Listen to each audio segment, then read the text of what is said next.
no hay más divinidad que Allah y Muhammad es su profeta. Para cualquiera de nosotros, pasa inadvertida esta inscripción en la iglesia de Maluenda, en tierras aragonesas. Y en latín, el nombre del alarife musulmán en caracteres góticos. Yusuf Abdul-Malik, unos caracteres que también hallamos en Tauste, en una de las torres de ladrillo más sugestivas de la península ibérica y que nos dejan un testimonio fascinante y único en todo el antiguo occidente islámico.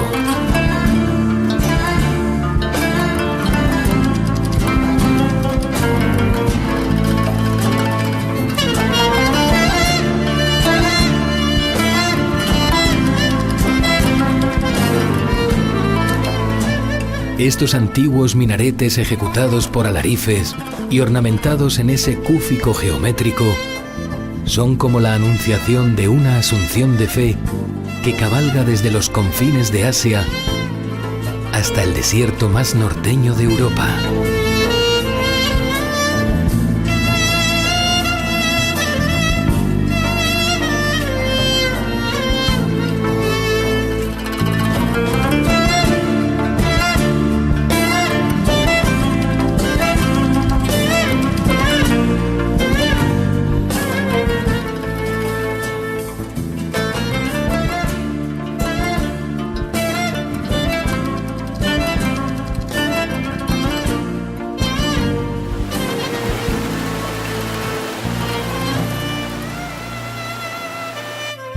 Estas torres son manuscritos geométricos, como una especie de aljamiado, de fustes vidriados y platos en posiciones inverosímiles, donde las posibilidades de la arcilla son mostradas al máximo. De torres campanarios, robustas, masivas, firmes en su anclaje, orientales en su esencia, en sintonía con el císter de la península, elevado y dotado del carácter, la gracia y el dinamismo ornamental que caracterizó el arte andalusí. Hacia el año 1000 tiene lugar la fitna o guerra civil con la que finaliza el Califato de Córdoba. Como consecuencia de esta guerra civil surgen los llamados reinos de taifas y uno de ellos, en torno a la ciudad de Zaragoza, se constituye en uno de los más importantes. Las élites de Córdoba huyen de la guerra civil y se refugian en la ciudad más lejana de la capital, o sea, Zaragoza.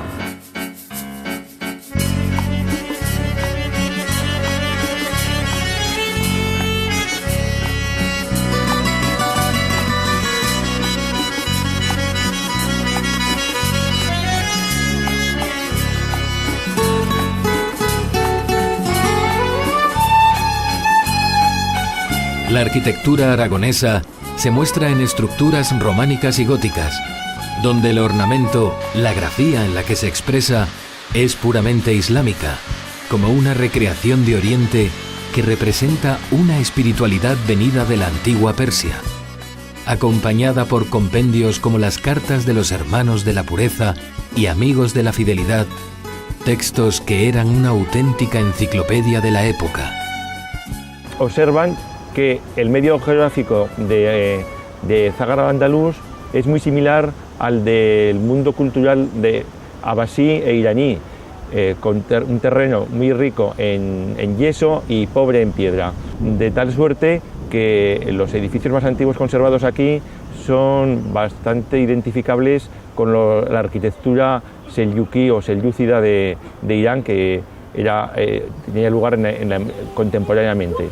Hay que recordar que el Valle del Ebro, toda esa taifa tan importante, quizás la más importante de Al-Ándalus, pues se reciben influencias directas, por ejemplo, de los Hermanos de la Pureza, una sociedad iniciática procedente de Basora que iba a causar un gran impacto entre la intelectualidad islámica del universo andalusí.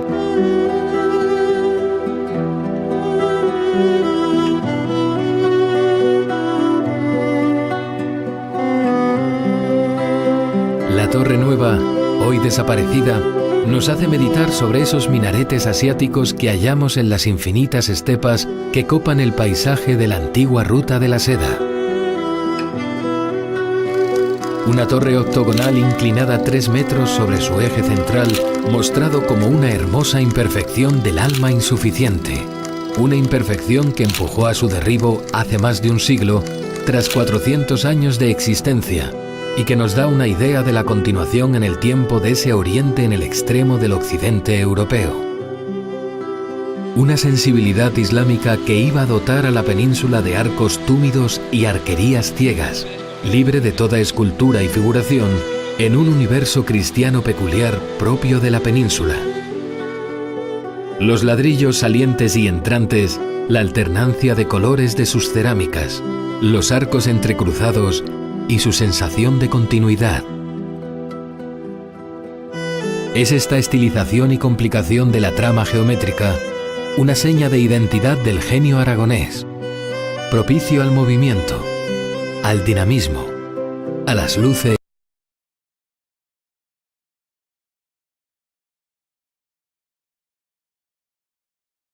de la naturaleza, la arcilla.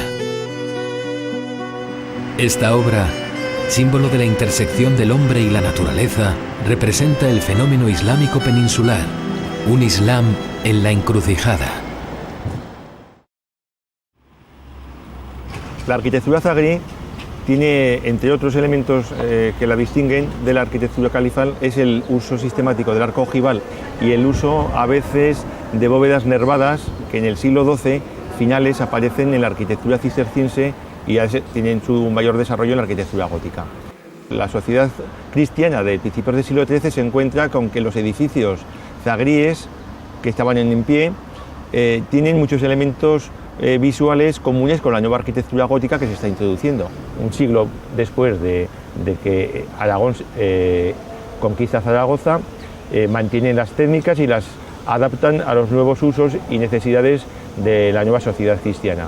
De esa manera tiene lugar el nacimiento de la arquitectura mudéjara.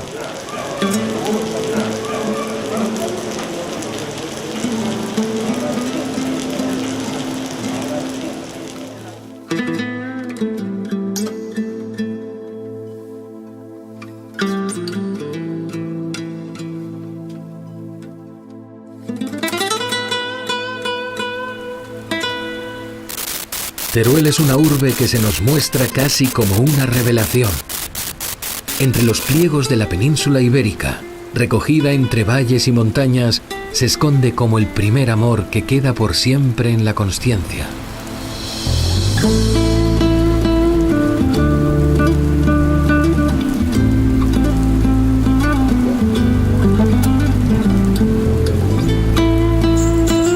Esta ciudad, de torres patrimonio de la humanidad, está diseñada y habitada por una imaginación iconoclasta, como una representación del espacio y el cosmos sobre tierra firme. Es como si la inspiración de aquellos arquitectos andalusíes se plasmaran en todos los ritmos y los tiempos representados en sus rombos y cuadrados, en los artesonados y los arcos túmidos y ciegos que contienen la firmeza de un tiempo primordial, un tiempo perenne destinado a la infinitud.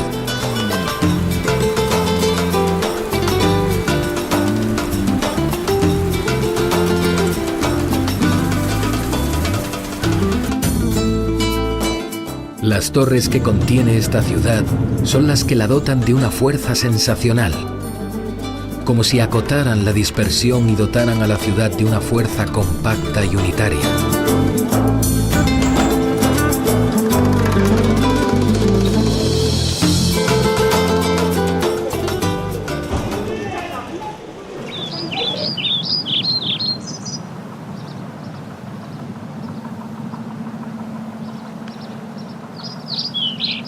Resulta extraño observar una catedral cristiana profundamente andalusí. Apenas en su portada hallamos iconografía alguna. En realidad, no es necesario. En este caso, los misterios del alma humana son transmitidos a través del significado de los octógonos y los ritmos de los arcos entrelazados.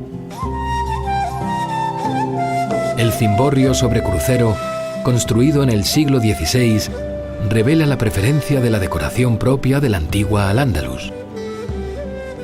En las torres de la Catedral y de San Pedro hallamos una representación espiritual de aquellos señores feudales que las mandaron construir.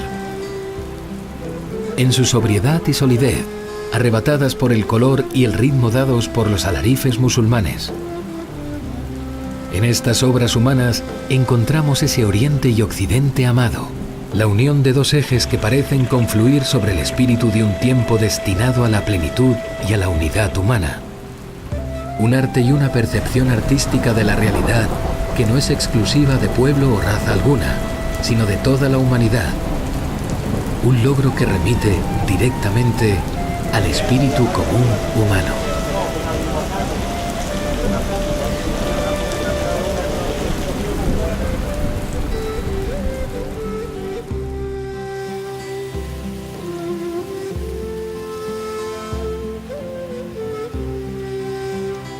La Ciudad Blanca recibió gran cantidad de aportes orientales a través del río Ebro, desarrollándose la filosofía y las ciencias religiosas bajo uno de sus gobernadores más célebres, Mundir I, a finales del siglo IX. El primer monarca que se independiza de Córdoba es Mundir I, y a lo largo de todo el siglo XI va creciendo la ciudad en tamaño y en economía. Y en la segunda mitad del siglo XI, uno de sus monarcas, Ahmad I al-Muqtadir, construye el palacio que tenemos a nuestras espaldas, que es el Palacio de la Aljafería. Ali al-Rusati describe así Zaragoza. Zaragoza se halla en la marca oriental del Andalus. Es la ciudad blanca y la urbe más importante de toda la frontera del Andalus. Se alza a orillas de un río llamado Ebro y toda su muralla está construida con mármol reforzado interiormente con plomo. La rodean 4 ríos. Hoy en día está en manos del enemigo. Dios la restituye al Islam.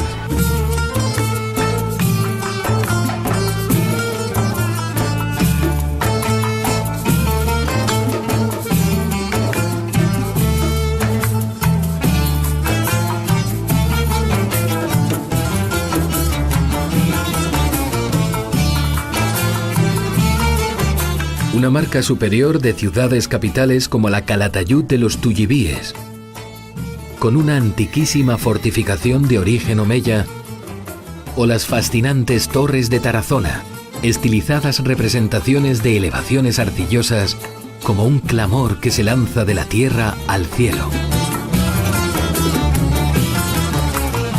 En el castillo de Calatayud vemos que hay unos torreones de planta octogonal exterior y circular por dentro, y que están cubiertos por unas bóvedas enjarjadas que tienen la misma estructura y sistema constructivo que los chahartak o templos zoroástricos del fuego que se conservan en bastantes lugares de Persia. En 1118, cuando Alfonso I conquista Zaragoza, les permite a los musulmanes mantener la mezquita mayor durante un año. Al año siguiente se convierte en catedral y se consagra al Salvador.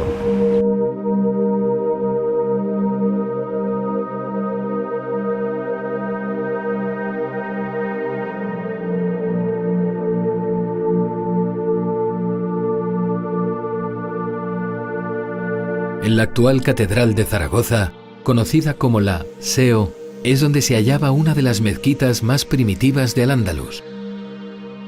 La fundada, según las crónicas, por Hanash ibn Abdallah Asanani Tabi, que llegó a conocer al profeta. Una mezquita cuyo mirab menciona al Zuhri en su crónica.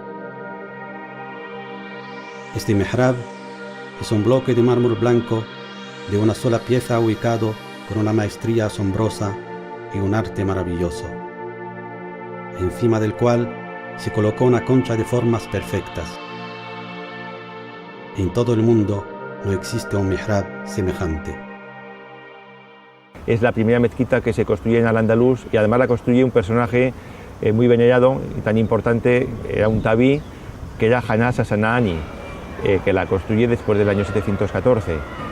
A su vez va evolucionando de unas construcciones más simples de principios del siglo XI a la parte más depurada de la parroquieta del aseo, con arcos mistilíneos que son el mismo repertorio que se emplea en la aljafería y que va a ser el eslabón perdido entre la arquitectura califal cordobesa y la arquitectura almohade que se va a desarrollar en el sur de Al-Ándalus y en el Magreb a lo largo del siglo XII y del siglo XIII. En Laseo encontramos una extraña fisionomía que nos recuerda a la mezquita de Córdoba, una planta cuadrada sobre un eje longitudinal y un ábside románico orientado al norte y no al este como es habitual.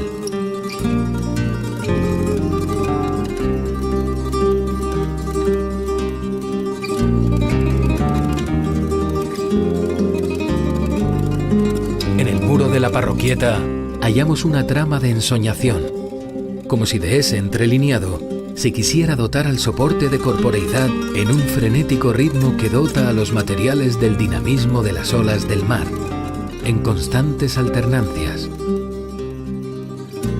Un muro donde los arquitectos consiguieron hallar una inscripción del propio constructor, Salam ibn Galb. Lo que nunca se ha explicado, al menos en lo que se refiere al Reino de Aragón, es cómo nace la arquitectura mudéjar. Durante el siglo XX se empieza a estudiar más profundamente esta arquitectura y se va viendo que no solamente es una adaptación de la arquitectura gótica a la mano de obra islámica o mudéjar, sino que tiene unos recursos estructurales y decorativos propios que la diferencian claramente. Dicen a veces, no, es que a la alta sociedad aragonesa cristiana, a la monarquía les gustaba este tipo de arquitectura, pero eso no es una explicación lógica. Lo lógico es que la arquitectura mudéjar sea una prolongación en el tiempo de la arquitectura islámica que hubo en los reinos islámicos precedentes. Según qué edificios se ve claramente que una parte de los mismos, fundamentalmente torres, tienen una relación con el edificio cristiano medieval o más moderno que no encaja como debiera. Y empiezas a pensar, bueno, ¿y por qué no ha de ser que realmente no todos los edificios islámicos se derribaron durante la época cristiana, sino que muchos de ellos, como es lo lógico y lo racional, se reutilizasen y se adaptasen a las nuevas necesidades de los cristianos? Vemos que a partir de que muchos de los edificios que se consideraban mudéjares es que realmente tenemos evidencias de que no es así.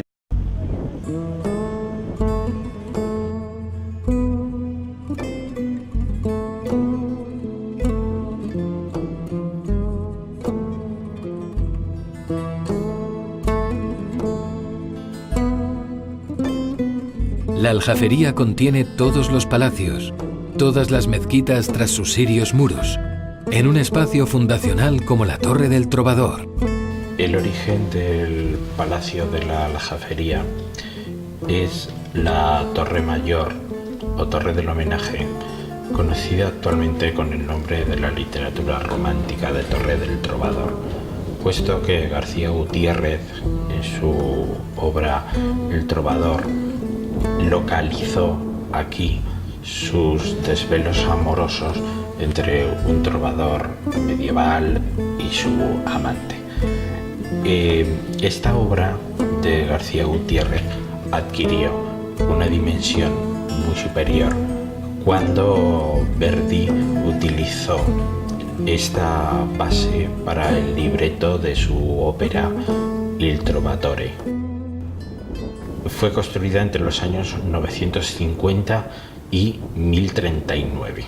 Después del año 1039, al hacerse la dinastía Judí con el poder en la taifa de Zaragoza, se amplió esta torre con un recinto amurallado y un palacio del que con seguridad pertenece el testero norte, puesto que en realidad era un palacio bastante asimétrico y todos los elementos fundamentales estaban en el testero norte.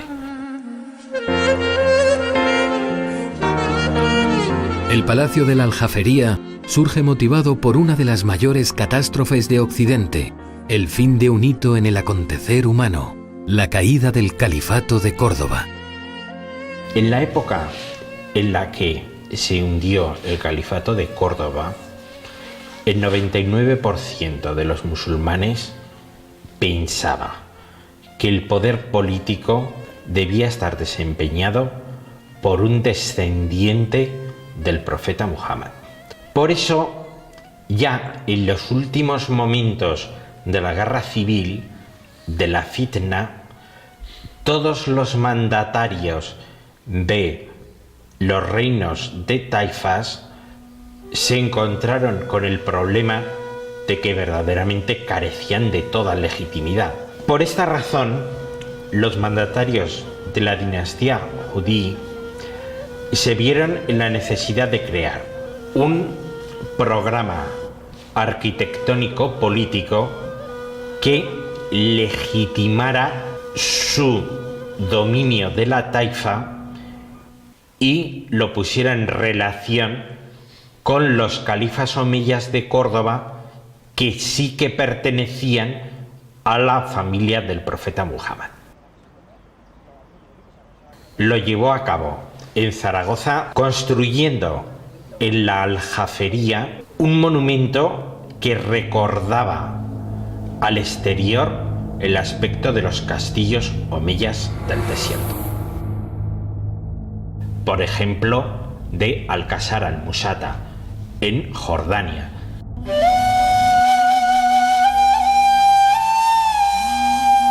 Pero este amurallamiento y esta división en tercios actúa prácticamente como un decorado teatral, dentro del cual se alberga en el tercio central un palacio que ya no tiene nada que ver con la estructura real de los palacios omeyas del desierto.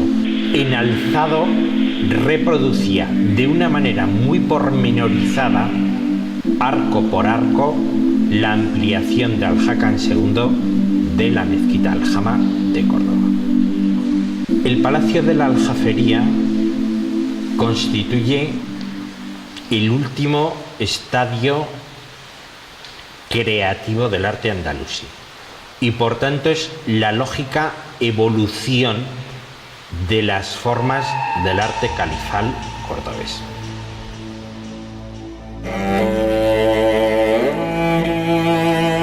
La geometría representa la abstracción y el conocimiento de la propia esencia del ser humano. En los arcos de la Aljafería tenemos una imagen genial del propio carácter de los aragoneses. Arcos que se cruzan en un alarde de estilismo, formas que se retuercen hasta el infinito como un genio rebelde y profundo. En Zaragoza se llega a la apoteosis geométrica de las decoraciones de Córdoba, que resultan ser en Zaragoza muchísimo más complejas que en Córdoba.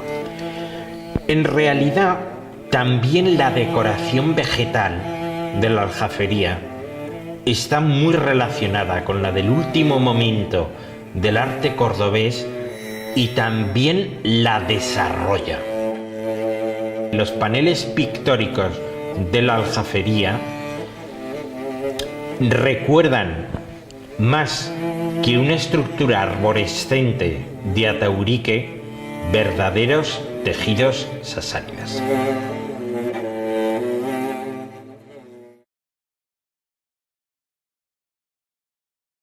La apoteosis de toda esta complicación geométrica es la arquería del pórtico del testero sur.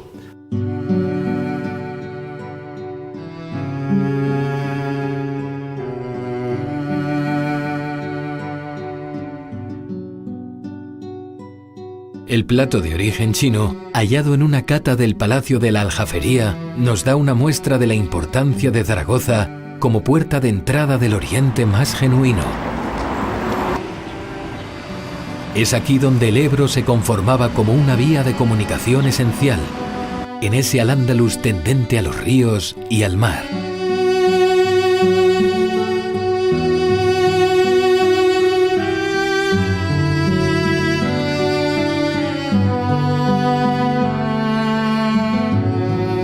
Ibn Bajjah, conocido como Abenpace en Europa, Fue quizás el filósofo aragonés más notable de todos los tiempos y el primero en la historia de Occidente. Nació en una época muy especial porque estamos hablando de la dinastía de los judíes, coincidió también con la llegada de los almorávides y vio cómo la ciudad prácticamente se perdía a manos de Alfonso I el Batallador, que no tardó en conquistarla. Las élites de Córdoba huyen de la guerra civil y se refugian en la ciudad más lejana de la capital, o sea, Zaragoza. Y eso va a ser lo que ocasione el tremendo crecimiento económico, demográfico y cultural que va a experimentar la ciudad y su territorio a lo largo del siglo XI, de forma que la taifa o sultanato de Zaragoza va a ser el momento de mayor esplendor y quizás el territorio con más dinamismo y potencia cultural de todo Al-Ándalus.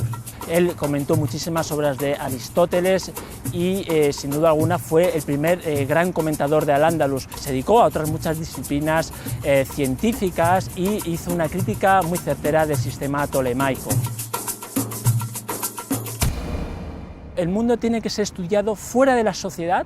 De ahí surge la obra de Régimen de Solitario, pero formando parte de la sociedad y buscando siempre esa sociedad ideal, esa sociedad idílica que él había imaginado. Fue Abenpace quien inauguró una mística del intelecto y no del sentimiento, utilizando el Corán y las tradiciones islámicas como textos de referencia. En su apreciación del intelecto, tal y como lo concebía, llegó a afirmar: con la corporeidad el hombre es un ser existente, con la espiritualidad es más noble y con el intelecto es divino y virtuoso.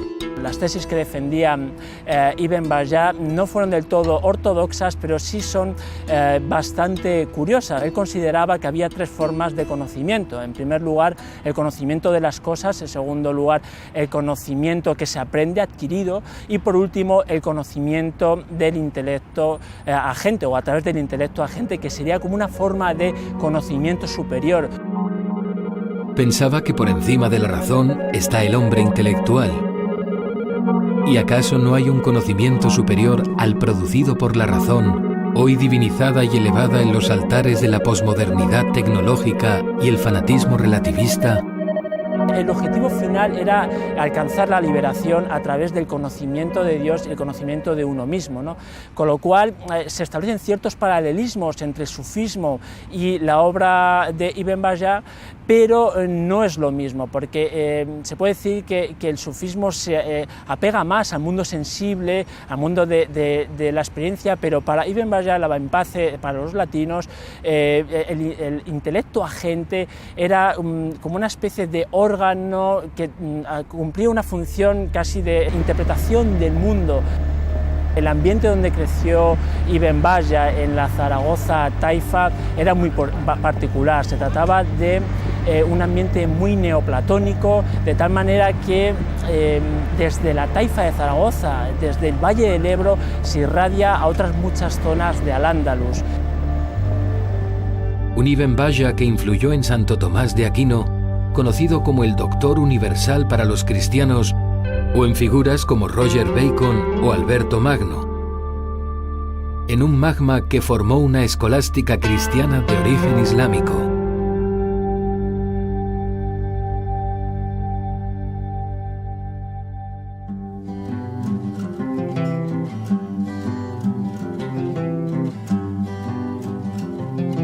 Albarracín es el sello vibrante de los antiguos Banu Rasi. Un sello que está tatuado sobre la roca rodena, la misma que exalta las rojizas calles y las desmesuradas murallas.